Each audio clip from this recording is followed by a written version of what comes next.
Alors il y a deux façons de faire des anses. On a des anses tournées. Donc essentiellement là les coquemards vont être munis d'anses qui ont été faites sur le tour. Et la deuxième façon, ça va être de tirer l'anse. Donc ça sera pour le pichet ici. Donc je vais tirer l'anse du pichet. Donc en fait il faut prendre un morceau de terre qu'on monte en colombin un peu. Et on va étirer la terre jusqu'à former un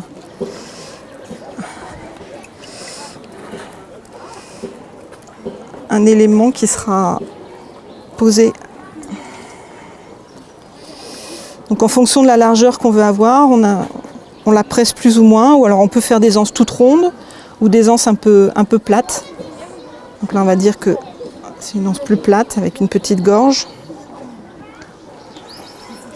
Donc je l'étire jusqu'à la taille dont j'ai besoin.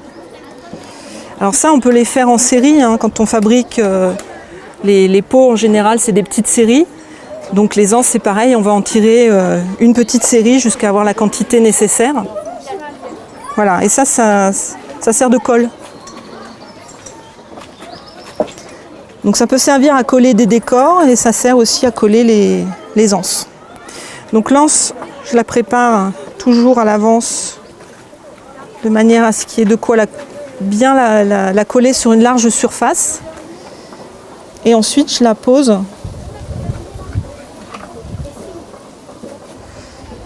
et après je vais la tirer. Alors si je veux pas trop déformer le pot, parce que là il est encore un peu mou, donc il faut quand même que je le maintienne pour pas trop le déformer.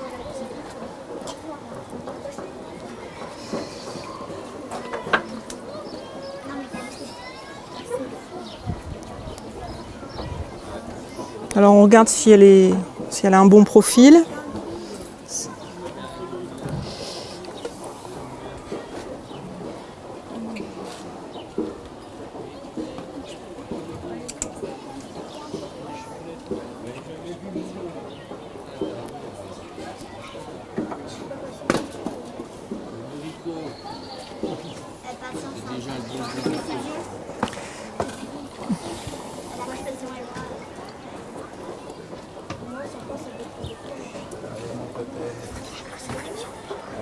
Voilà, on peut repasser un petit coup d'éponge sur les parties où il y a un peu des surépaisseurs, où il y a la terre qui reste un peu. Mais bon, sur les pièces médiévales, il y a souvent des traces qui restent. Et c'est ça qui est intéressant d'ailleurs, c'est d'observer les traces de fabrication. Donc ça c'est pour le pichet.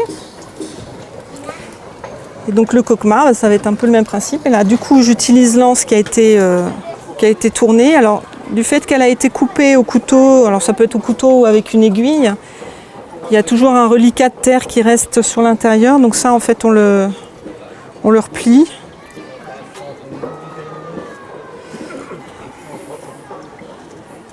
Et puis de la même façon, je vais bien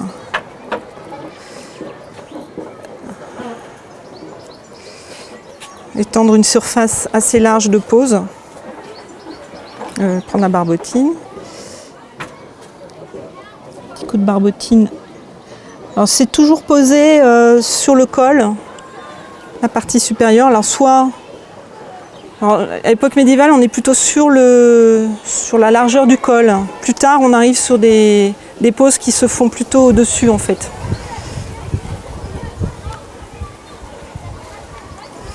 Donc là, il faut bien la coller.